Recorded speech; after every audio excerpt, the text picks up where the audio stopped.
আমার আল্লাহর নবী দাঁড়িয়ে আছেন। মিশকাতুল মাসাবির হাদিস এবং এটা তিরমিজি শরীফে আছে।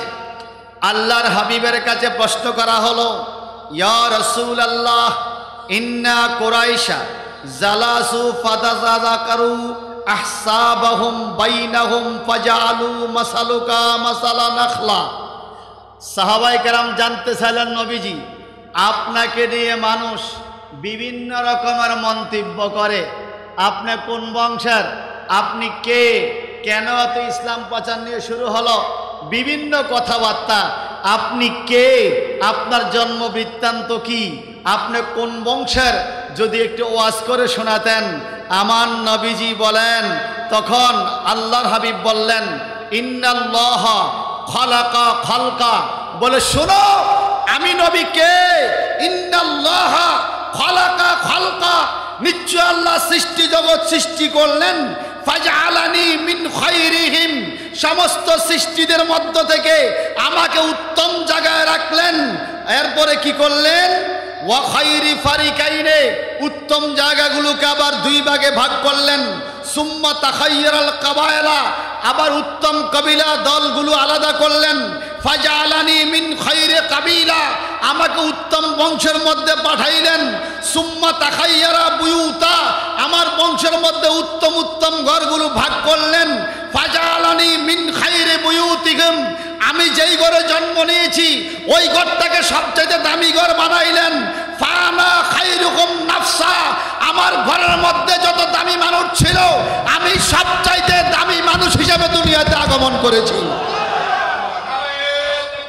আল্লাহু আকবার। আমরা মাঝে মাঝে সহিহ হাদিস, গরীব হাদিস, জাল হাদিস শুনি কিনা, আরে বলেন না। নামাজের বিষয়ে ওয়াজ করলে বানাইয়া গল্প বললো সহিহ হাদিস, হজ যাকাত পর্দা বশিদার ওয়াজ করলে জাল হাদিস বলে না। যখন মাত্র আমার নবীর শানে ওয়াজ করব তখন হাদিসের ফকারভেদ বাইরে হয়। কথা বলেন না, এটা কোন প্রকার হাদিস শোনেন। এটা তো আমার মিরপুর ফকির বাড়ি আশেপাশের মানুষ সহি না গায়রে সহি বললে হবে না। জিনারা হাদিস বিশারদ, ওনাদের কথা মানতে হবে। আবু হাদিস বিশারদ আবু ঈসা রাদিয়াল্লাহু তাআলা উনি বলেন, হাজা হাসানুন, এই হাদিসটা হাসান পর্যায়ের হাদিস, সহি পর্যায়ের হাদিস, সহি কিতাব তিরমিজি শরীফের হাদিস। আমার নবী নিজের মিলাদের ওয়াজ নিজে করেছে। আর জোরে বলবেন না সুবহানাল্লাহ। আল্লাহ পাক রব্বুল ইজ্জত দুইটা মাহফিল দিলেন। কয়টা? এই মানুষগুলো সৃষ্টির আগে আল্লাহ দুইটা মাহফিল দিলেন। আমি বানোয়াট বললে ফকির বাড়ি দরবারে আশেপাশে মাইকের আওয়াজ যেখানে যায় আপনারা আমাকে বুঝাইয়া দিবেন। আমার আল্লাহ কোরআন শরীফের সূরা আল ইমরানের 81 নম্বর আয়াতে বলেন, দুইটা মাহফিল আল্লাহ করলো। প্রথম মাহফিল হলো তাওহীদের মাহফিল। ওই মাহফিলে নবীরাও ছিল, মানুষগণ আমরাও ছিলাম। রূহের জগতের মাহফিল। আল্লাহ পাক ডাক দিলেন, আলাস্তু বিরব্বিকুম, আমি কি তোমাদের রব নই? ক্বালু বালা, সেদিন ওরা সবাই বলেছে, আল্লাহ তুমি তো আমাদের রব। আমাদের মালিক কে? আল্লাহ। বলেন না, নাকি যার কাছ থেকে জমায় অটো গাড়ি চালান সেই লোকে মালিক? আমাদের মালিক কে? আরো জোরে। এখন এই মাহফিল শেষ। এখন আমার আল্লাহ বললেন তাওহীদের মাহফিল শেষ, এবার রিসালাতের মাহফিল হবে। তবে তাওহীদের মাহফিলে সবাই থাকবে, রিসালাতের মাহফিলে সবাই থাকবে না। তাওহীদের মাহফিলে হিন্দু, খ্রিস্টান, বৌদ্ধ, ইহুদি, নাসারা যত রুহু থাকবে সবাই, কারণ তাওহীদের দাওয়াত সবাইকে দিতে হবে। রিসালাতের সুর, রিসালাতের প্রেম সবাই বুঝবে না। এটার জন্য কি করতে হবে? আল্লাহ পাক বলেন, ওয়াইজ আখাযাল্লাহু মিসাকান নাবিয়িনা, রিসালাতের মাহফিলে নবীরা থাকবে। সুবহানাল্লাহ। নবীদেরকে ডাইকে আল্লাহ পাক ওয়াজ করেন, লামা আতাইতুকুম মিন কিতাবিন ওয়া হিকমা, আদম থেকে শুরু করে ঈসা রুহুল্লাহ পর্যন্ত সমস্ত নবীরা শোনো, আমি তোমাদের সবাইকে আসমানি কিতাব হিকমত দান করব, তোমরা নিজ নিজ কিতাব অনুযায়ী মানুষকে হেদায়েত করবা। যেমন মূসা নবীকে তাওরাত কিতাব আল্লাহ পাক দান করেছেন, ঈসা রূহুল্লাহকে ইনজিল কিতাব দান করেছেন, আর দাউদ খলিফাতুল্লাহকে জব্বুর কিতাব দান করেছেন। এইভাবে 103 খানা কিতাব অন্যান্য নবীদেরকে আমার আল্লাহ দান করেছেন। আমার আল্লাহ বলেন নিজ নিজ কিতাবের কাজ তোমরা করবে, ওয়াল হিকমা, এবং তোমাদেরকে কিছু হিকমত শিক্ষা দিব। সুম্মা জাকুম রাসূল, এরপরে সর্বশেষ আমার রাসূল মুহাম্মদ সাল্লাল্লাহু আলাইহি সাল্লাম দুনিয়াতে যাবে, সুবহানাল্লাহ, দুনিয়াতে আসবে। উনি কেন আসবে? মুসাদ্দিকুল লিমা মাকুম। এরে আদম, এরে ঈসা, এরে মূসা, আদম থেকে শুরু করে লক্ষ লক্ষ নবীরা, তোমরা দ্বীনের কাজ করতে যাইয়া যত সোয়া বর্জন করবে, যত ধর্মীয় আঞ্জাম পৃথিবীতে দিবে, এগুলো আমার দরবারে কবুল হবে না। সত্যায়িত করার আগে, অ্যাটেস্টেড করার আগে, ও মাবুদ সত্যায়িত কি আমরা তো জানি না। আমরা ফকিরবাড়ি দরবার শরীফ ঢাকা শহরে মানুষ সত্যায়িত বুঝি। আমার আইডি কার্ডের ফটোকপিকে সত্যায়িত করতে হলে টিউনুসার স্বাক্ষর লাগে। আমার আইডি কার্ডের ফটোকপিকে অ্যাটেস্টেড করতে হলে MBBS ডাক্তার গেজেটেড কর্মকর্তা লাগে। সাধারণ মানুষের সিল স্বাক্ষরে তো সত্যায়িত করা যায় না, এরকম গেজেটেড কর্মকর্তা লাগে। আমার আল্লাহ কোন নবীর আরিহি, তোমরা দুনিয়াতে যত কর্ম করবা, তোমাদের কর্মগুলো সত্যায়িত না করলে তো আল্লাহর দরবারে কবুল হবে না। মুসাদ্দিকুল লিমা মাকুম, তোমাদের কাজগুলোকে তিনি সত্যায়িত করবে। তিনি হবে নবী মুহাম্মদ, আখিরি জামানায় দুনিয়াতে যাবে। আল্লাহু আকবার বলেন আরো জোরে। তাহলে এবার আপনারা শোনেন, MBBS বড় ডাক্তারের কাছে আপনার ছবি সত্যায়িত করতে আপনি যাবেন, দেখবেন সেখানে সিরিয়াল ধরতে হবে, গেটম্যানকে বলতে হবে, কম্পাউন্ডারের কাছে অনুরোধ করতে হবে, ভাই একটু সুযোগ করে দেন। কথা বলেন ঠিক কিনা?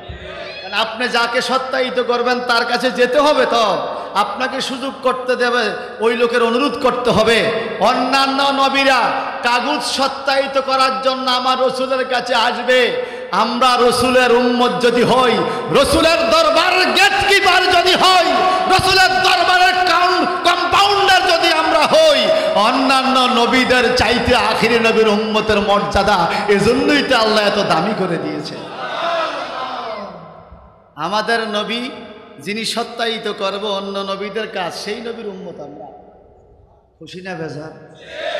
শোনেন, ওই মাঝে মাঝে আমি বলি, এখনো একটু শোনেন।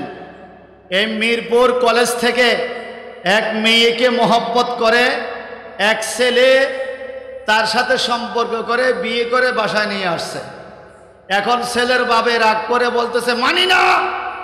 এরকম হয় না মাঝে মাঝে? মানি না, এটা আমি মানতে পারি না।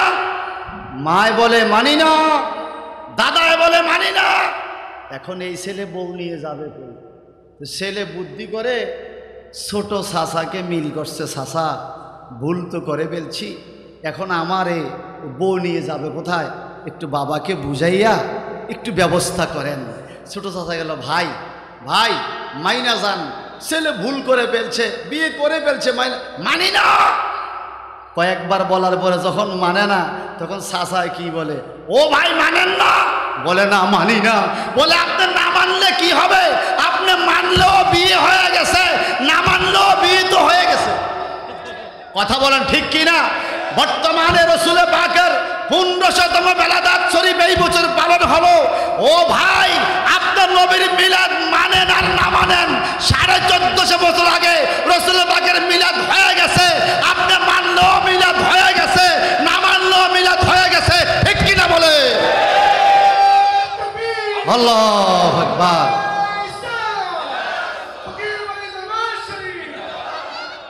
আপনি মানলেও হয়ে গেছে, না মানলেও।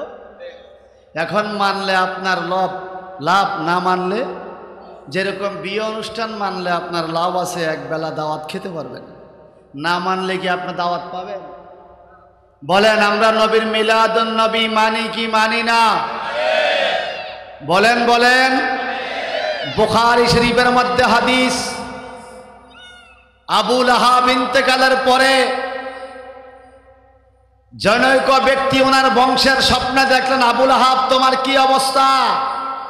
আবু লাহাব কয়, ভাইরে আমারে কবরে যেই ফিডায়, সকাল বিকাল দুপুর কোনো রেস্ট নাই, কোনো বিরতি নাই, আমি অনেক কষ্টে আছি ভাই, একটু সুখ নাই?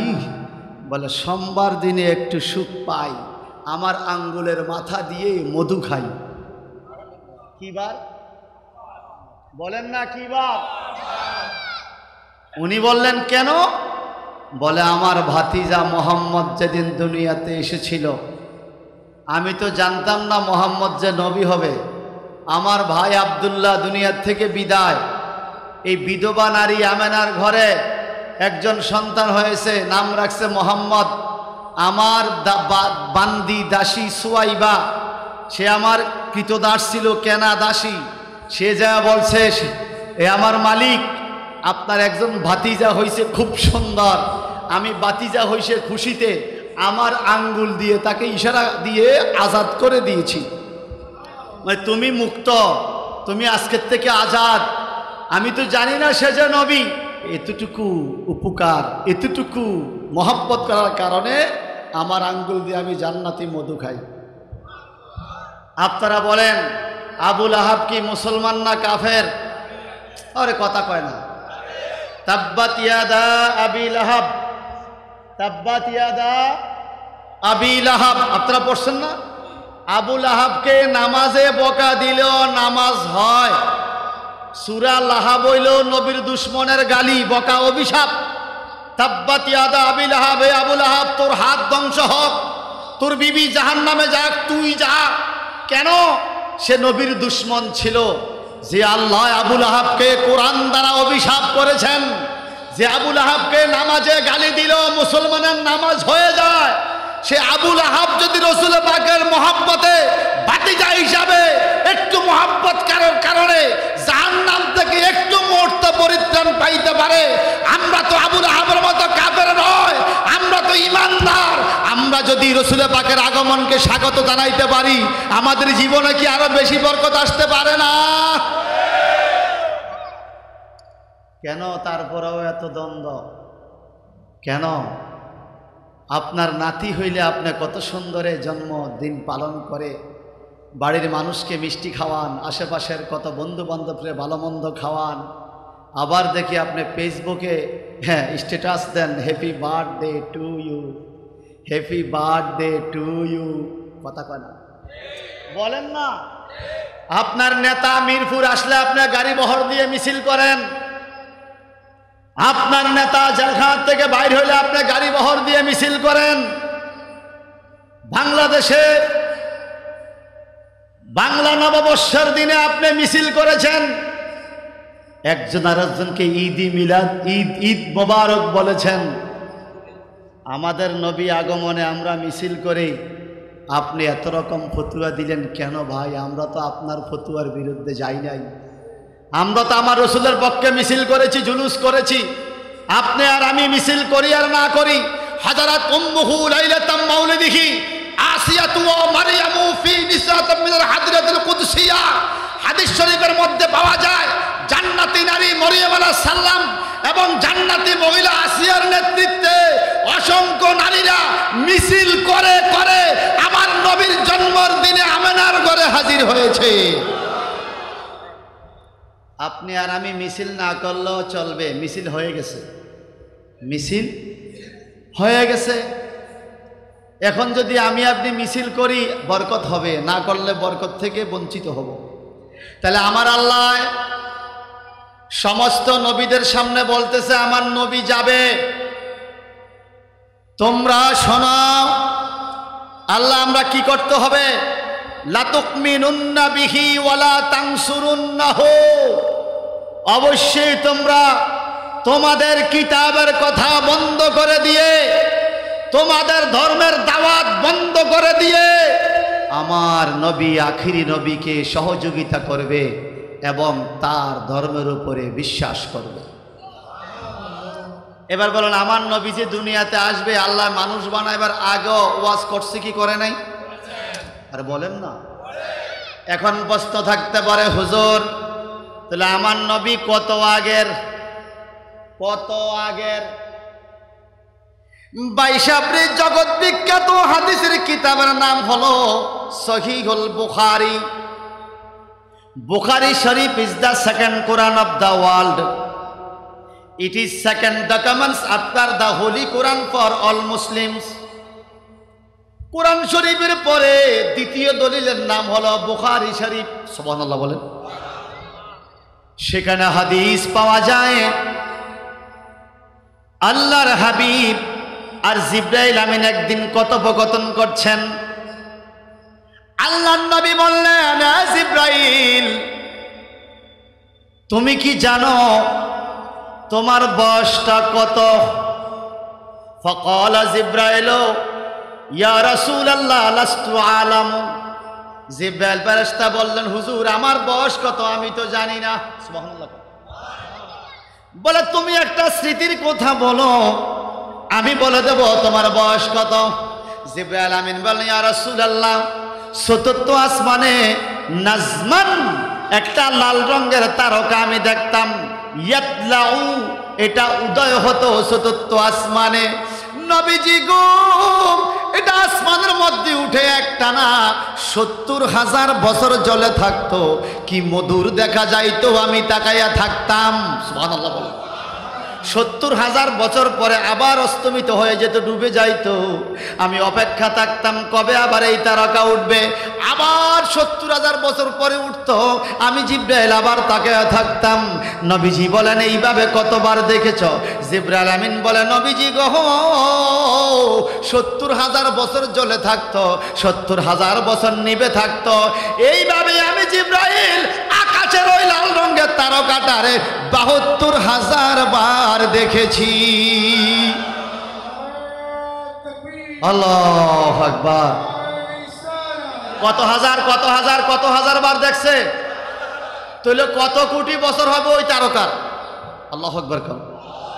জিবরাইল আমিনকে আমার নবী বলে, জিবরাইল এখন কি আর ওই তারকাটা আকাশে আছে? জিবরাইল আমিন বলে, হুজুর আমি তো বহুদিন হলো ওই তারকাটা আকাশে দেখি না, এখন দেখলে কি চিনবে? হুজুর ইয়া রাসূলুল্লাহ যাকে 72,000 বার দেখলাম তাকে দেখলে চিনবো না? যে এই মুহূর্তে সুবহানাল্লাহ বলবেন না আপনার মতো কৃপণ আর ঢাকা শহরে নেই। সবাই বলেন আরো জোরে।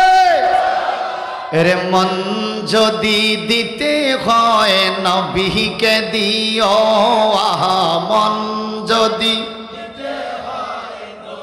তোমার কষ্ট যত না যিনি সইতে পারে না, তোমার কষ্ট যত না যিনি সইতে পারে না, ওই নবীজির মহব্বতে, ওই নবীজির মহব্বতে মিলাদ পড়িও।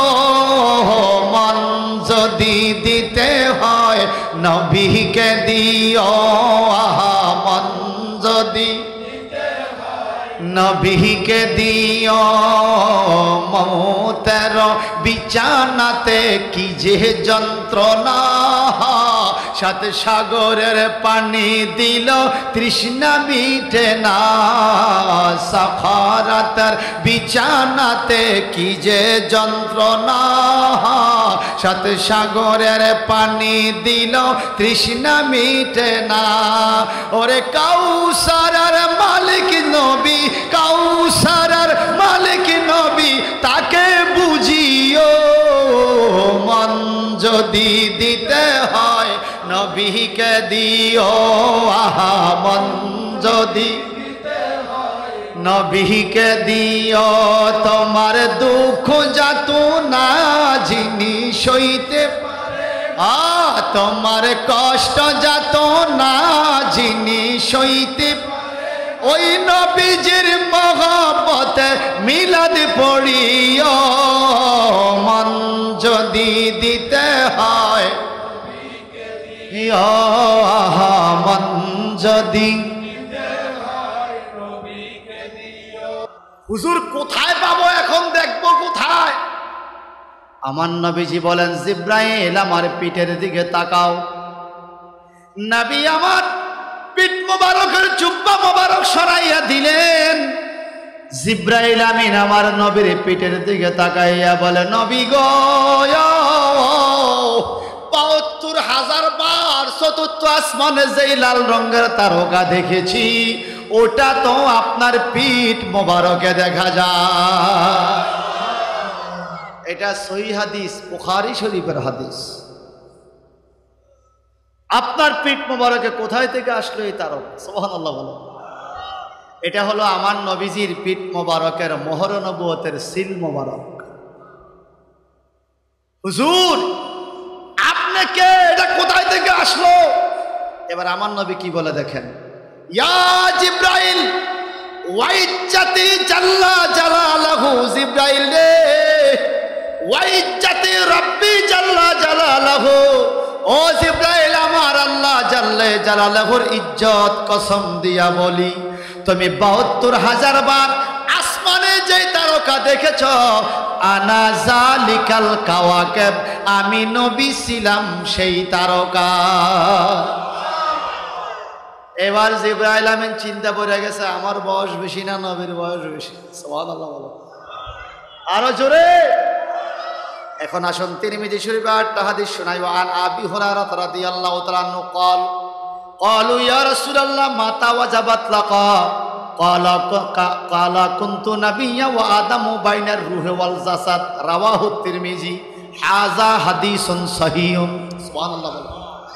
তিরমিজি শরীফ আবু আবে মানাকিব সিফাতে মুহাম্মদুর রাসূলুল্লাহ সাল্লাল্লাহু আলাইহি সাল্লাম নামক অধ্যায়ের মধ্যে পাওয়া যায়। বাজান আমার নবীজির কাছে সাহাবায়ে কেরাম জানতে চাইলেন, জলিলে কদর সাহাবী রবিউল শিরোমণি হযরত আবু হুরায়রা রাদিয়াল্লাহু তাআলা আনহু থেকে বর্ণিত, তিনি বলেন সাহাবায়ে কেরাম জানতেছিলেন, ইয়া রাসূলুল্লাহ মাতা ওয়াজাবাত লাকান নবুয়াতা, নবী গো আপনি কবে থেকে নবী, আপনি কোন দিন থেকে নবী?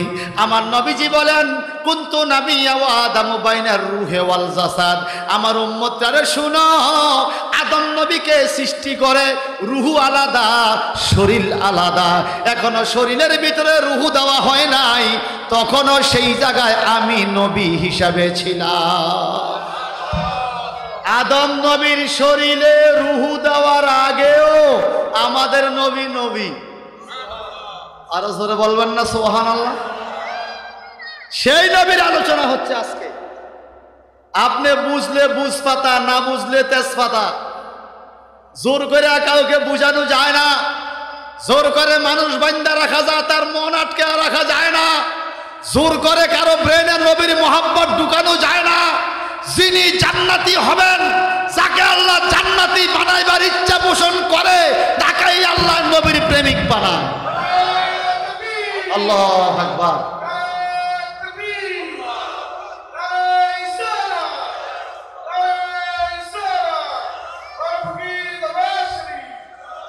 প্রেম কইরাছে নূরা নবী,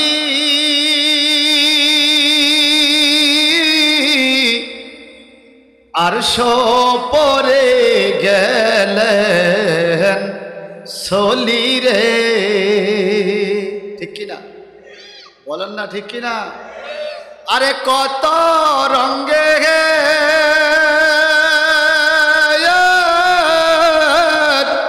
নূর দেখিল তব উম্মত, ভুলে না প্রেম তো মরে না। নবীর প্রেমিকেরা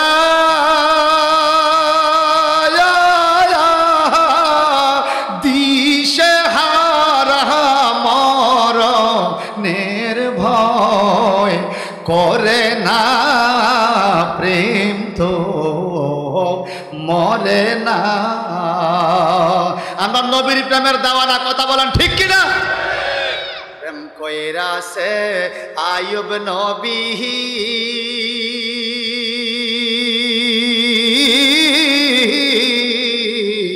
যার প্রেমেরও হিমা বিহি বিহি গো প্রেম কইরাছেন আয়ুব নবী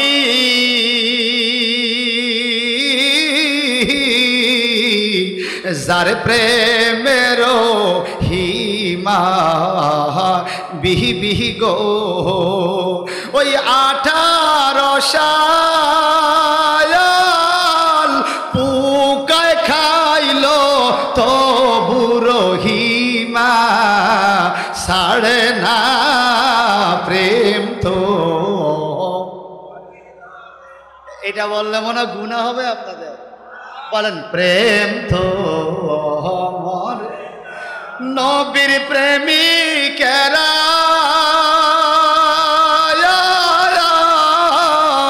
দিশে হারা মরণের ভয় করে প্রেম তো প্রেম কইরাছে ইসুব নবী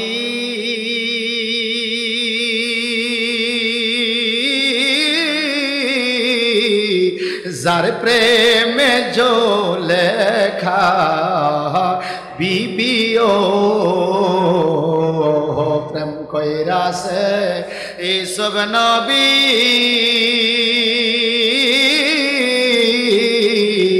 যার প্রেমে जो লেখা বিবি গো ওই প্রেমের দায়ে জেল খাটিল তো প্রেম সে ছাড়ে না প্রেম তো প্রেম তো প্রেম কইরাছেন ইব্রাহিম নবী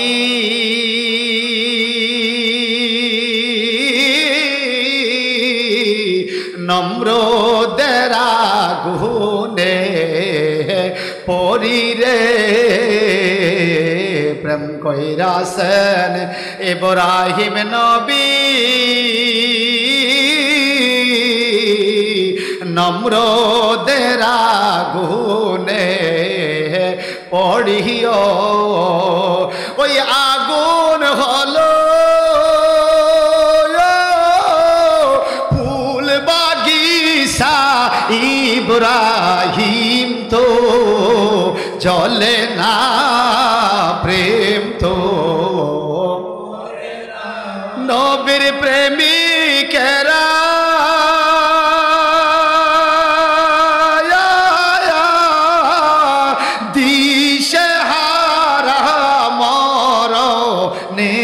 ভয় করে প্রেম তো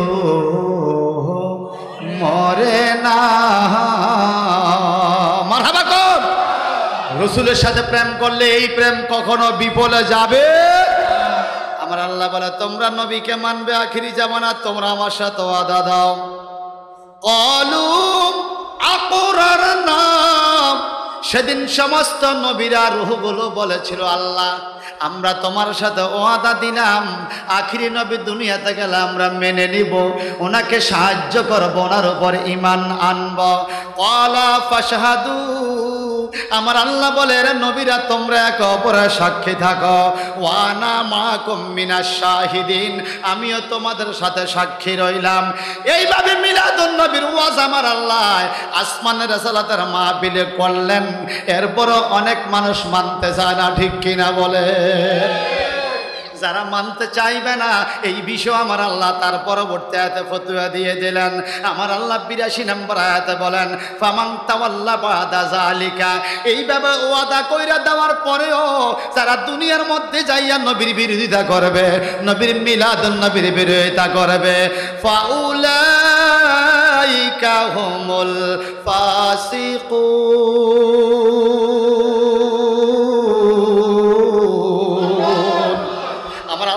তারা হলো ফাসেক সম্প্রদায়। ফাসেক কখনো নবীর আগমনকে মেনে নিতে পারে না। ও মালিক, নবীর আগমনে দুনিয়ার মধ্যে আমরা থাকলে আমাদের কি লাভ হবে? আসুন না বাজান, কোরআনুল কারিমে 11 পারায় সূরা ইউনূস নামক একটা সূরা আছে। এই সূরা ইউনূসের 86 নম্বর 56 নম্বর আয়াত আমার আল্লাহ পাক নবীকে খেতাব করে বলেন, কুল বিফাদ্দিল্লাহি ওয়া বিরহমাতিহি ফাবিযালিকা ফালিয়াফরাহু হুয়া খায়রুম মিম্মা ইয়াজমাউন। হে আমার নবী গো, আপনি দুনিয়ার মানুষকে জানাইয়া দেন, কুল বিফাদ্দিল্লাহ, যারা আল্লাহর ফজল পাবে, ওয়া বিরহমাতিহি, এবং তার রহমত পাবে, ফাবিযালিকা, ফজল রহমত পাওয়ার কারণে, ফালিয়াফরাহু, পৃথিবীর মানুষ যেন আনন্দ মিছিল করে। আপনি ফকির বাড়ি দরবারে ফিসা হুজুর সহ আজকে রেলি হয়েছে কিনা বলেন না? এই আনন্দ মিছিলের কথা কোরআনে আছে বাজান, কিন্তু দুর্গা পূজার ঘর পাহারা দিতে হবে এটা কোরআনে নাই। মূর্তির ঘর পাহারা দিতে হবে এটা কোরআনে নাই। মানুষকে মারতে হবে এটা কোরআনে নাই। রহমত পাওয়ার কারণে আনন্দ করতে হবে এটা আমার আল্লাহ কোরআনের মধ্যে বলে দিয়েছেন। এখন যদি আপনি প্রশ্ন করেন আমরা নবীর আগমনে রহমত পাই, আনন্দ করলে কি লাভ হবে? আল্লাহ পাক এই আয়াতের শেষ ভাগে বলে দিলেন, হুয়া খায়রুম মিম্মা ইয়াজমাউন। তুমি জিন্দেগিতে যত নামাজ পড়লা, রোজা রাখলা, হজ করলা, যাকাত করলা, ইয়াজমাউন মানে তোমার জীবনে যত আমল তুমি জমা করলা, হুয়া খায়রুম মিম্মা ইয়াজমাউন, সকল জমাকৃত আমলের চাইতো নবীর আগমনের আনন্দের মিছিলের সওয়াব বেশি। আরো জোরে কোন সুবহানাল্লাহ। কথা আমার না আল্লাহর, বলেন না কার কথা?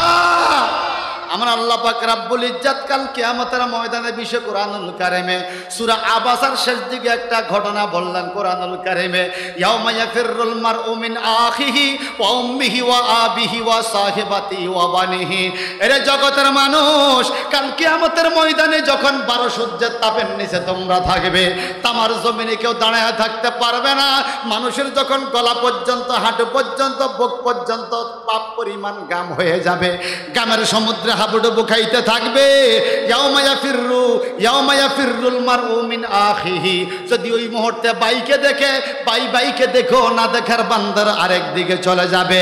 ওয়া উম্মিহি, যেই মা আপনাকে কষ্ট করে খাওয়াইলেন, কষ্ট করে লালন পালন করলেন, যেই মা আপনার সুখকে সুখ মনে করেছেন, আপনার কষ্টে যেই মা কষ্ট পেয়ে চোখের পানি ছেড়েছেন, যেই মা আপনার পায়খানা প্রস্রাব পরিষ্কার করেছেন, যেই মা আপনাকে মূল্যবান স্তনের দুধ খাওয়াইয়া বড় করেছেন, ওই মা কিয়ামতের ময়দানে কষ্টের তাড়নায় আপনাকে দেখে আরেক দিকে চলে যাবে। ও আবিহি, যেই বাবা আপনার কারণে বৃষ্টিতে ভিজা, রোদ্রে শুকাইয়া সুন্দর দেহটাকে কালো বর্ণ বানাইছে আপনার রুজি করতে যাইয়া, ওই বাবাকে দেখে সন্তান আরেক দিকে চলে যাবে, পরিচয় দিতে চাইবে না। ওয়া সাহিবাতিহি, বন্ধু বান্ধব মিরপুর 10-এ চৌরাস্তা যাইয়া 3 বন্ধু মিলা 1 কাপ চা ভাগ করে খাইছেন, এত আপন বন্ধু। কাল কিয়ামতের ময়দানে বন্ধুর আপন হবে না, আরেক দিকে চলে যাবে। ওয়া বানি, নিজের ছেলে মেয়ে আপন হিসাবে কিয়ামতের ময়দানে কাছে থাকবে না, আরেক দিকে চলে যাবে। কে রে কাছে থাকবে, কে কিয়ামতের ময়দানে আপন হবে? আমার নবীজি বললেন, শাফাতি লিআহলে কাবায়ের মিন উম্মতি। কিয়ামতের ময়দানে আমার কবিরা গুনাহগার উম্মতরাও যদি কিয়ামতের ময়দানে হাজির হও, তোমার বাবা তোমার আপন হবে না, তোমার ভাই তোমার আপন হবে না, তোমার বন্ধু বান্ধব তোমার আপন হবে না, তোমার স্ত্রী স্বামী তোমার আপন হবে না, তোমার গার জামাটা পর্যন্ত বড় হইয়া যাবে, তোমার হাত তোমার বিরুদ্ধে সাক্ষী দিবে, তোমার চোখ তোমার বিরুদ্ধে চলে যাবে, তোমার দেহ তোমার বিরুদ্ধে চলে যাবে। উম্মত রে, যদি তোমার হৃদয়ের ভিতরে আমি রাসূলুল্লাহর প্রেম ভালোবাসা নিয়ে আসতে পারো, কিয়ামতের ময়দানে সবাই চলে গেলেও তাকাইয়া দেখবা আমি রহমতের নবী তোমার কাছে কাউসারের পেয়ালা নিয়ে দাঁড়াই আছি। আল্লাহু আকবার।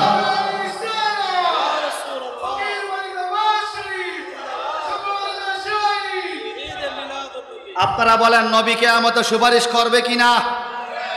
আমাদের আপন হবে কিনা? সে আপন লোকেরে পাইয়া খুশি হইতাম না, বউ পাইলে খুশি হইতাম? কথা বলেন না কেন? সন্তান পাইলে খুশি হতাম। আমার রসুলকে পাওয়ার চাইতে বড় খুশি আর কি হতে পারে? সুবহানাল্লাহ বলেন। আল্লাহ পাক কোরআনুল কারিমে বলেছেন, ওয়া আম্মা বিনিআমাতি রাব্বিকা ফাহাদ্দিস। আল্লাহর পক্ষ থেকে যে নেয়ামত তোমরা পাইছো এটা ওয়াজ কইরা শোনাও। নামাজের ওয়াজ করলে কেউ কিছু বলে না, মনটা খুশি। রোজার ওয়াজ করলে চেহারা খুশি। যখন নবীজির শানে ওয়াজ করে কিছু কিছু চেহারা মলিন হয়ে যায়। কথা বলেন ঠিক কিনা? মনে রাখবেন, নামাজ যেরকম ওয়াজের বিষয়, রোজা হজ যাকাত ওয়াজের বিষয়, হালাল হারাম পর্দা পশিদা ডিলা কুলুক মেসওয়াক ওয়াজের বিষয়, আমার নবীর চরিত্র বর্ণনা করা এটাও ওয়াজের বিষয়। আরো জোরে বলবেন না মারহাবা? কেমন ওয়াজের বিষয় আমি আপনাদেরকে অল্প সময়ের মধ্যে একটু শোনাবো। কোরআনুল কারীমের এই আয়াতের পরিপ্রেক্ষিতে আমি আপনাদেরকে শোনাতে চাই এ কথা। আমার আল্লাহ বলেন, ওয়ালা সাওফা ইউতিকা রাব্বুকা ফাতারদা, হে আমার হাবিব, আপনার প্রতিপালক আপনাকে এত বেশি করে দিবে আপনি খুশি হয়ে যাবেন। বলেন আপনি কবে খুশি হবেন? কি পাইলে নবী আপনি খুশি হবেন? আল্লাহ পাক আমার নবীকে প্রস্তাব দিয়েছে, আপনি কি পাইলে খুশি হবেন? রসুল পাক কি পাইলে খুশি হবে, এটা কি শুনতে চান? আপনাদের মনে ঘুম আইসা গেছে? এটা শুনতে চান? শোনেন, ইব্রাহিম নবীর নাম খলিলুল্লাহ আর আমার নবীর নাম হাবিবুল্লাহ। সুবহানাল্লাহ বলে। কেন? একদিন আমার নবী ওয়াজ ফরমাচ্ছেন, তিরমিজি শরীফ হাদিস। সাহাবায়ে কেরামকে বলে, নবীদের শান শোনা, নবীদের শান শোনা। বলে কি শান? বলে আদম সফিউল্লাহ, ইব্রাহিম খলিলুল্লাহ, ইসমাইল জবিউল্লাহ, মুসা কালিমুল্লাহ, ঈসা রুহুল্লাহ। এক একজনের এক এক নামের ওয়াজ আমার নবী করছেন। সাহাবায়ে কেরাম বলে, ইয়া রাসূলুল্লাহ, আদম সফিউল্লাহ, ইব্রাহিম খলিলুল্লাহ, ইসমাইল জবিউল্লাহ, মুসা কালিমুল্লাহ, ঈসা রুহুল্লাহ, দাউদ খলিফাতুল্লাহ, নূহ নাজিউল্লাহ, আপনি কোনউল্লাহ? সুবহানাল্লাহ বলে। আপনার নামের সাথে কোনো মিল নাই। আমার নবীজি বলেন, লা ফাখারা, আনা হাবিবুল্লাহ। আমার কোনো অহংকার নয়, আমি তো হাবিবুল্লাহ। হুজুর খলিলুল্লাহ আর হাবিবুল্লাহ উনি কামিল করেছেন, আমি ডবল টাইটেল, উনি ডবল টাইটেল। কামিল পরীক্ষার মধ্যে প্রশ্ন এসেছে, মাল ফারকু বাইনাল খলিল ওয়াল হাবিব, হোয়াট ডিফারেন্স বিটুইন খলিলুল্লাহ এন্ড হাবিবুল্লাহ? এই জগতের মানুষ খলিলুল্লাহ আল্লাহর বন্ধু, হাবিবুল্লাহ আল্লাহর বন্ধু, দুইটার মধ্যে পার্থক্য কি? মনে রাখবেন, friend, close friend, closer friend, closest friend. বন্ধু কিছু আছে দোকানে চা খাওয়ায় বিদায় দেয়, কিছু বন্ধু আছে বাসায় বসায় চা খাওয়ায়, আবার কিছু বন্ধু আছে ফ্রিজ খুললে একটা ফল কাইটা দেয়, কিছু বন্ধু আছে এক রাত্র রাইখা খাসির গোস্তটাও খাওয়ায়। সব বন্ধু কি এক? সব বন্ধু এক? খলিলুল্লাহ বন্ধু, হাবিবুল্লাহ বন্ধু। এখন পার্থক্যটা কি? আমার আল্লাহ কয়, ইব্রাহিম, বলে জি, তোমার আমি পরীক্ষা দেব, পাশ করতে পারলে তুমি আমার খলিল হইবা, বন্ধু হইবা। বলে কি পরীক্ষা? বলে ইব্রাহিম, তোমার হাতের মধ্যে যে কুড়াল আছে, কুড়াল কাঠ কাটার কুড়াল, এই ধারালো কুড়াল নিয়ে তুমি জঙ্গলায় চলে যাও, কাঠ কাটো। যদি কোনো মানুষ না থাকে, তুমি তোমার নিজের লজ্জাস্থানের অগ্রভাগের চামড়াটা কেটে নিজে খতনা হবে, নিজে মুসলমানি হবে, নিজের সুন্নতে খতনা নিজে হবে। তুমি কি পারবে? ইব্রাহিম নবী বলে, আল্লাহ পারবো। সুবহানাল্লাহ। ইব্রাহিম নবী নিজের মুসলমানি নিজে হইলেন। এইবার আমার আল্লাহকে, ইব্রাহিম রে তুমি কুরবানি করো, পারবে? আল্লাহ বলে পারবো, ওট কুরবানি করে দিলেন। এইবার আল্লাহ বলে, ইব্রাহিম রে তোমার আগুনে ফেলা হবে, ধৈর্য নিতে পারবে? আল্লাহ বলে পারবো। ইব্রাহিম নবীকে আগুনে পালাইয়া দিল, ধৈর্য নিয়ে পরীক্ষা পাশ করলেন। একদিন আল্লাহ স্বপ্নের ঘরে কঠিন একটা পরীক্ষার খবর দিলেন, ইব্রাহিম তোমার সন্তান ইসমাইলকে জবাই করতে পারবা কিনা? যদি পারো তুমি আমার খলিল হইবা। এই কঠিন পরীক্ষা ইব্রাহিম নবী পাশ করলেন। পুত্রের গলার মধ্যে ছুরি চালাইয়া জবাই করে দিলেন। আমার আল্লাহ নাম দিলেন ইব্রাহিম খলিলুল্লাহ, ইসমাইল জবিউল্লাহ। ও মালিক, কি কও তুমি? রাজি হইছো কিনা আমার উপরে? আমার আল্লাহ বলে, সন্তান যেহেতু জবাই করেছ, আমি তোমার উপরে রাজি হইয়া নাম দিলাম ইব্রাহিম খলিলুল্লাহ। ইব্রাহিম তুমি আমার বন্ধু। এইবার আসেন বাজান, সবাই আল্লাহকে খুশি করতে চায় বন্ধু হওয়ার জন্য। ইব্রাহিম নবী নিজের সন্তান কোরবানি করে দিয়েছে আল্লাহর খলিল হওয়ার জন্য, বন্ধু হওয়ার জন্য। আর আমার আল্লাহ আমার নবীকে খলিলুল্লাহ বলে না, সফিউল্লাহ বলে না, জবিউল্লাহ বলে না, আল্লাহ বলে হাবিবুল্লাহ। ও মালিক, ইব্রাহিম নবী তোমারে খুশি কইরা খলিলুল্লাহ হয়েছে, মোহাম্মদ হাবিবুল্লাহ কেমনে হইল?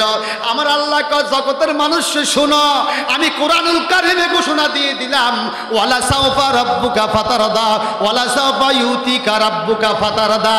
ও নবী, তামাম নবীরা আমারে খুশি কইরা খলিল হইয়া যায়, আমারে খুশি করতে যায় কত পরীক্ষা দিয়েছে, এই জন্য পাশ করেছে, আমি নাম দিলাম খলিলুল্লাহ। আর আমি আল্লাহ আপনি নবীরা নিজে নিজে খুশি করতে চাই, এই জন্য নাম দিলাম হাবিবুল্লাহ। আল্লাহু আকবার, ইয়া রাসূলুল্লাহ। সংক্ষেপ কথা, যারা আল্লাহরে খুশি করে তারা হইল খলিল, আল্লাহ যারে খুশি করে সে হইল হাবিব। আমার নবীকে আল্লাহ খুশি করতে চায়, সূরাতুদ দোহা, ওয়ালা সাউফা ইউতিকা রাব্বুকা ফাতারদা। হুজুর, আপনার প্রতিপালক আপনারে খুশি করতে চায়, কি পাইলে খুশি হবেন বলেন? এই আয়াতের তাফসীর বাইর করেন জগৎ বিখ্যাত তাফসীরের কিতাব ইমাম জালালউদ্দিন সুয়ুতী রহমতুল্লাহ আলাইহি এবং ইমাম জালালউদ্দিন মুহল্লি, দুইজন এই কিতাবটা লিখেছেন, যার জন্য কিতাবের নাম হলো তাফসীরে জালালান শরীফ। ওনার ছাত্র ছিলেন জালালউদ্দিন সুয়ুতী। উনি কিতাব লেখার কারণে এতই বরকত হয়েছে। ইমাম জালালউদ্দিন সুয়ুতী বলেন, রাআইতুন নবিয়্যা সাল্লাল্লাহু আলাইহি সাল্লাম ৭৫ মাররাতান ফি হায়াতি, I saw my Prophet sallallahu alaihi wasallam in my life in condition of sleeping 75 times for writing of the tafsir of the Holy Quran, who is tafsir জালালান শরীফ। ইমাম জালালউদ্দিন সুয়ুতী বলে, আমি Jalaluddin Suyuti কোরআনুল কারীমের তাফসিরে জালালান লেখার কারণে আমার জিন্দেগিতে আমার রাসূলুল্লাহকে স্বপ্নে দেখেছি ৭৫ বার। ৭৫ বার স্বপ্নে যিনি দেখছেন ওনারই উস্তাদ ইমাম জালালউদ্দিন মুহল্লি, তিনিও বলেছেন, রাআইতুন নবিয়্যা সাল্লাল্লাহু আলাইহি সাল্লাম ৩০ মাররা, আমি আমার নবীকে ৩০ বার স্বপ্নে দেখছি। উস্তাদ দেখছে ৩০ বার, ছাত্র দেখছে ৭৫ বার। সুবহানাল্লাহ বলেন। সেই নবীর আশিক ইমাম জালালউদ্দিন মুহল্লি ওনার কিতাব তাফসীরে জালালান শরীফের মধ্যে আয়াতের ব্যাখ্যা করেছেন। আল্লাহ বলে, ওয়ালা সাউফা ইউতিকা রাব্বুকা ফাতারদা। হে নবী, আপনার মালিক আমি আল্লাহ, আপনারে খুশি করতে চাই, কি পাইলে খুশি হবেন বলেন?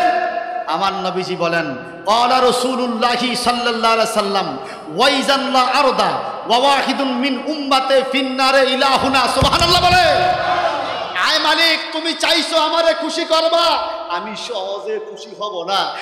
নবী, কবে আপনি খুশি হবেন? ওয়া ওয়াহিদুন মিন উম্মতি ফিন্নারে ইলাহুনা, কঠিন কিয়ামতের ময়দানে যখন আমি রাসূল দেখব আমার একটা উম্মত জাহান্নামের দিকে ঘুরানো আছে, সমস্ত উম্মত জান্নাতে যায় নাই, একটাও জাহান্নামে থাকা অবস্থায়, ওয়াইজাল্লাহ আরদা ওয়াইজাল্লাহ আরদা ওয়াহিদুন মিন উম্মতি ফিন্নার ইলাহুনা, আমার একটা উম্মত জাহান্নামে থাকা অবস্থা আমি খুশি হব না। আল্লাহ বলে, কেমনে খুশি হবেন? আমার সকল উম্মত জান্নাতে দিলে আমি খুশি হব। আমার আল্লাহ ওয়াদা দিলেন, ইয়া রাসূলুল্লাহ, আপনার উম্মতের যাদের অন্তরে ভুট্টার দানা পরিমাণ ঈমানও থাকবে, চুল পরিমাণ প্রেম আপনার জন্য থাকবে, এদেরকে আপনি বের করে জান্নাতে নিয়ে যাবেন। যতক্ষণ পর্যন্ত আপনি নিতে থাকবেন, বাধা দিব না, বাধা আসবে না। আপনার সমস্ত উম্মত জান্নাতে দেওয়ার পরে যদি আপনি খুশি হন, সেদিন আমি আপনাকে তা করে হলো খুশি করব।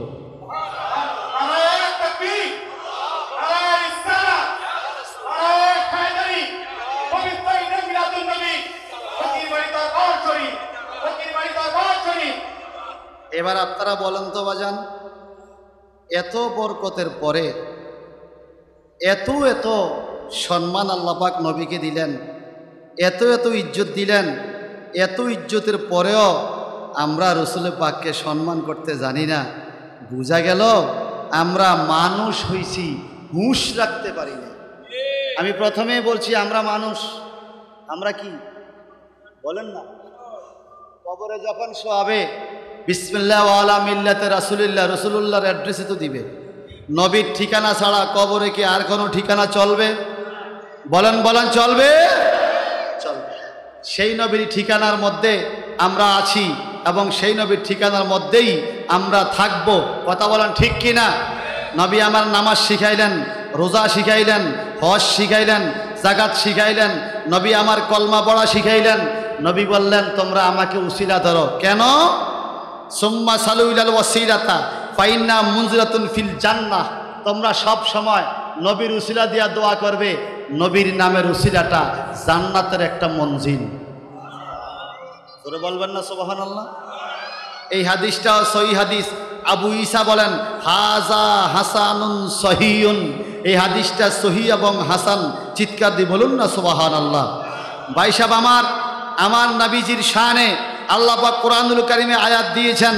আমার নবীজির শানে নিজেও হাদিস বলেছেন। আমার নবী নিজে মিম্বরে দাঁড়াইলেন, নবিয়্যু আলাল মিম্বর ফাকালা মান আনা, ফাকালা মান আনা, তোমরা বলো আমি কে? সবাই বলল হুজুর আপনি তো রাসূলুল্লাহ। বলে না, আমি শুধু রাসূলুল্লাহ নয়, আমার আরো সম্মান আছে। একদিন তো আয়েশা ওনারই গোলাম হাসান বিন সাবেত রাদিয়াল্লাহু তাআলা নবীর শানে নাত রসুল পড়া শুরু করলেন। নাত গাইতে গাইতে রসুল পাককে খুশি করলে ফেললেন। আমার নবী একটা মিম্বর বানাইলেন। হাসান বিন সাবেত, তুমি মিম্বরে উঠো, তোমাকে জিবরাইল ফেরেশতা সাহায্য করবে নাত রসুল পড়ার সময়। আরো জোরে বলবেন না সুবহানাল্লাহ? তুমি মিম্বরে উঠো, তুমি নাত রসুল পড়ো। এখন মিম্বরে দাঁড়াইয়া হাসান বিন সাবেত নাত রসুল পড়ে। ও আহসানু মিনকা লাম তারা কাত্তু আইনি, ইয়া রাসূলুল্লাহ আমি আপনার প্রশংসা কি করব? এই পৃথিবীতে আমার চোখ দিয়ে আপনার চাইতে সুন্দর কাউকে আর দেখি নাই। ও আজমালু মিনকা লাম তালিদিন নিসা, ইয়া রাসূলুল্লাহ আমি আমার প্রশংসা কি করব? এই পৃথিবীতে কোনো নারী আপনার চাইতে সুন্দর সন্তান প্রসব করে নাই।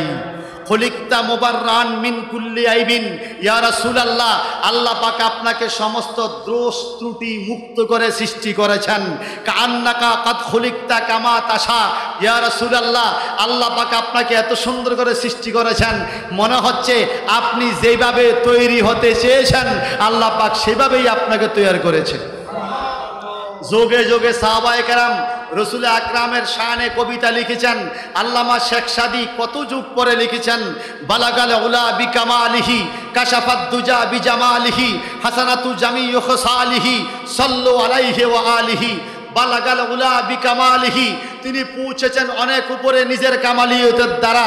কাশাফাত দুজা বিজামালিহি, যেই নবীজির সৌন্দর্যে অন্ধকার দুর্বৃত হয়ে আলোকিত হয়েছে।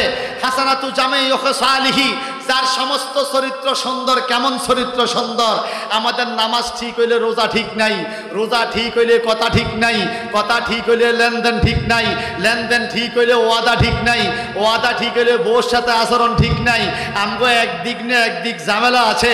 আর আমার নবীর শানে শেখ সাদি বলেন হাসানাতু জামিউ খসালিহি, আমি এমন নবীর উম্মত যেই নবীর সব দিক অতি উত্তম।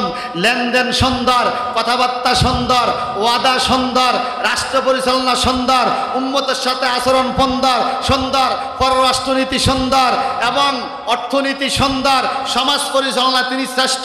আমার নবী এমন নবী যিনি রাষ্ট্র পরিচালনা করেছেন, আবার সংসার পরিচালনা করেছেন।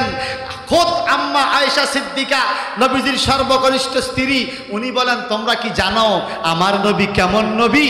উনি শুধু আমার স্বামী নয়, উনি তো রহমতাল লিল আলামিন। বলে কেমন গুণ? কয় শোনো, একদিন তো আমার নবী তরকারি রান্না করেছেন আমার সাথে, এত খুশবু এত স্বাদ হয়েছে তরকারি। আশেপাশের নারীরা, আশেপাশের মানুষগুলো বল নিয়ে বাটি নিয়ে আমার ঘরে আসতেছে, আমি দিতেছি। সবাই বলে এত স্বাদ আজকে তরকারি, এত খুশবু কেন? আমি বলতেছি রাসূল পাক সাল্লাল্লাহু আলাইহি ওয়াসাল্লাম রান্না করেছেন, উনি কাঠি দিয়ে লেড়েছেন, উনি এটা রান্না করেছেন। এটা শুনে সবাই আসতেছে, আর কুলা না, পাতিলে প্রায় শেষ। আমার নবীজি বলে পানি ঢালো, জল বাড়াও, পানি ঢাইলে হলে দাও। সাহাবা কেরাম বালতি পুরে পুরে রাসূল পাকের পানি ঢালা তরকারি নিয়েছে। আল্লাহর হাবিব তরকারি রান্না করার কারণে এত স্বাদ হয়েছে। আমরা যারা নবীকে আমার মতো বলি, একদিন যদি বেগম বাসায় না থাকে, হোটেলে যায় ভাত খাই, একটা ডিম ভাজি করতে কষ্ট হয়, আমরা পারি না। মা বোনরা কত কষ্ট করে রান্না বান্না করে খাওয়ায়। আমার নবীজি রান্না জানতেন, রান্না জানতেন। সুবহানাল্লাহ। এমনকি তারের মধ্যে, রশির মধ্যে একটা ভিজা কাপড় আপনি কিভাবে লটকাইলে এই কাপড়টা তাড়াতাড়ি শুকাইবে, আমার নবী সেটাও উম্মতকে শিক্ষা দিয়েছে। রাসূল পাক বলেন বুইস্ত মুআল্লিমা, I came to this world as like as greatest teacher for all nation by power of Allah to judgement day. কিয়ামত পর্যন্ত যত মানুষ আসবে প্রত্যেকটা মানুষের জন্য আমি নবী ওস্তাদ হিসাবে, শিক্ষক হিসাবে আগমন করেছি। এবার আপনারা বলেন, শিক্ষক আসলে ছাত্র খুশি না বেজার? কোন ছাত্র খুশি? যে পড়া শিখে আসছে ক্লাস, আর যে পড়ায় ফাঁকি দিছে সে খুশি না। বুঝা গেল আমার নবী দুনিয়াতে আসাতে আমরা যারা খুশি হই, আমরা ইসলামের পড়াটা পারি, এই জন্য সারে আইসে আমরা খুশি। আর যেই ব্যক্তি পারে না সে আজকে সারে ক্লাসে না আইলে ভালো হইতো, আমার মন খারাপ, আজকে মাইর খাইতে হবে। কথা বলেন ঠিক কিনা? রসুল পাক আসাতে আমরা খুশি। শুধু তাই নয় বাবা, যুগ যুগ ধরে কিভাবে বলেছেন দেখেন না, তালাআল বাদরু আলাইনা মিন সানিয়াতিল বিদা ওয়াজাবা শুকরু আলাইনা মাদা লিল্লাহি দা। যুগ যুগ ধরে সাহাবায়ে কেরাম নবীর শানে গাইছে। শরফুদ্দিন বসরি বলেছেন, মুহাম্মাদুন সাইয়্যিদুল কাওনাইন ওয়াস সাকালাইন ওয়াল ফারিকাইন মিনাল আরব ওয়া মিন আজম হুয়া হাবিবুল্লাযী তুরজা শাফাআতু লিকুল্লি হাওলিন মিনাল আহওয়ালি মুক্তাহিমি। আলা হযরত গেয়েছেন, সবসে আওলা ও আলা हमारा नबी, सबसे वाला वाला हमारा नबी, अपने मौला का प्यारा हमारा नबी, दोनों आलम का दुल्हा हमारा नबी। এগুলো গেয়েছি বিদেশি প্রবাসীদের কবিতা। বাংলার কবিও তো কত সুন্দর বলেছেন, তোরা দেখে যা আমেনা মায়ের কোলে, তোরা দেখে যা। গাইছে কিনা বলেন না? তো কোরআনে আছে নবীর শানে গাওয়া, হাদিসে আছে, ইজমাকে আছে, কবি সাহিত্যিকদের ভাষাও আছে। তুমি গাও না কেন? বোঝা গেল তুমি ফেল করার কাতারের ছাত্র। আরে কথা বলেন না? তোরা দেখে যা আমেনা মায়ের কোলে। কবি নজরুল কত সুন্দরে বলেছেন, তোরা দেখে যা আমেনা মায়ের কোলে। যদি আপনি আর আমি তোরা দেখে যা বলেছে, কারণ নামতে বলে নাই। কাদেরকে দেখার জন্য কবি ডেকেছে? আরেকটা শানের মধ্যে কবি বলে দিয়েছেন, কাদেরকে দেখার জন্য বলেছি তোমরা জানো না? তোরা কারা? আয়ের সাগর আকাশ বাতাস দেখবি যদি, আয়ের সাগর দেখবি যদি, ও সাগর ও আকাশ ও বাতাস আয় আয় আয়, দেখবি যদি আয়। ও কবি, কি দেখার জন্য এভাবে আপনি ডাকছেন বলেন না? তুমি দেখাচ্ছে ত্রিভুবনের প্রিয় মোহাম্মদ এলো রে দুনিয়ায়, রে সাগর দেখবি যদি, আয় রে।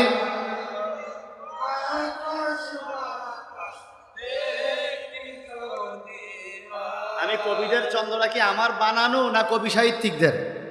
এখন আয়রে সাগর আকাশ বাতাস ত্রিভুবনে প্রিয় মোহাম্মদ আসছে। নবী আসার পরে যদি নবী জিগায় তোমরা কেন আসছো আমার কাছে, তখন কবি আবার বুঝিয়ে দিয়ে গেছে আমরা কি বলবো, অগণর নবী হযরত আমরা তোমারে উম্মত। বলেন না সুবহানাল্লাহ? অগণর নবী হযরত আমরা তোমারে।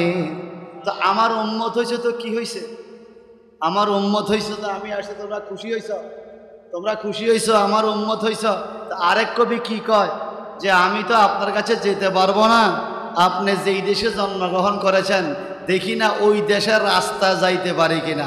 ওই কবি কিভাবে বলে, দুহুরারবের স্বপ্ন দেখি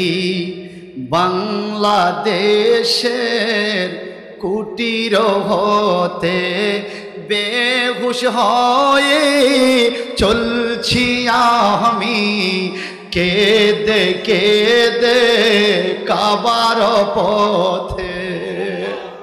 মারহাবা বলেন।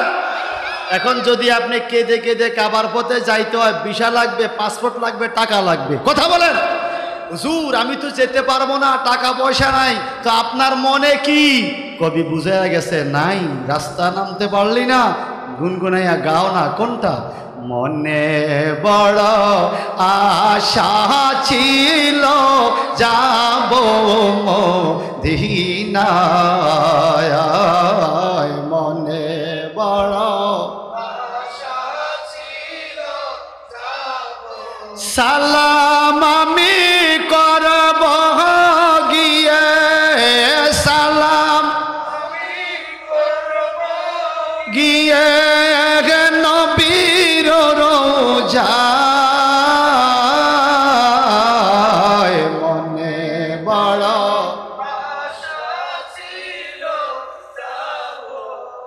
আপনি মদিনা যেতে পারেন নাই, আমার নবী আশ্বাস দিয়েছে শাফাআতি লি আহলি কাবার মিন উম্মতি।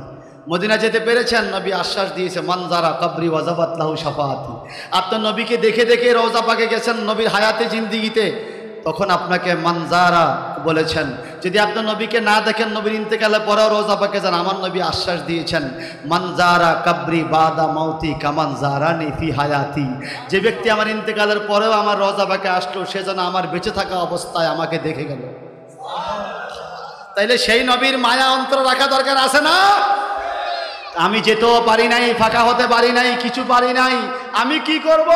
তখন আরেকজন কবি বইলা গেছে, তুমি কি করবা? মনে মনে আশা রাখো। কোনটা? আসনা আমার মুক্তার, আসনা আমার ব্যারিস্টার, শেষ বিচারের হাইকোর্টেতে তিনি আমায় করবেন পার। আমি পাপী, তিনি জাবিন্দার। জাবিন্দার নবী মুহাম্মদুর বলেন না, আসনা আমার মুক্তার, আসনা আমার ব্যারিস্টার, আসনা আমার ব্যারিস্টার, শেষ বিচারের হাইকোর্টেতে তিনি আমায় করবেন পার। আমি পাপী, তিনি জাবিন্দার, আমি পাপী। পৃথিবীর মামলা মোকদ্দমার জন্য আসামি উকিল সাহেবের কাছে যায়, উকিল সাহেবকে ধরে মামলা থেকে বাঁচার লাইন করে। কিয়ামতের ময়দানে আল্লাহর আদালতে যখন দাঁড়াবো, কোনো টাকা পয়সার কারবার চলবে না। সেদিন উকিল বলেন, ব্যারিস্টার বলেন, সুপারিশকারী বলেন, তিনি হবেন আমার নবী। কথা বলেন ঠিক কিনা? সেই নবীকে আমরা দুনিয়া, কবরে, মিজানে, হাসরে পৌঁছাতে চাই কি চাই না? নবীকে চাইতে হলে 5 ওয়াক্ত নামাজ পড়তে হবে, রমজানের রোজা রাখতে হবে, মা বোনরা পর্দায় চলতে হবে, তরিকতের লাইন মতো চলতে হবে, পীর মাশায়েখদের সবক আদায় করতে হবে। ঠিক কিনা বলেন?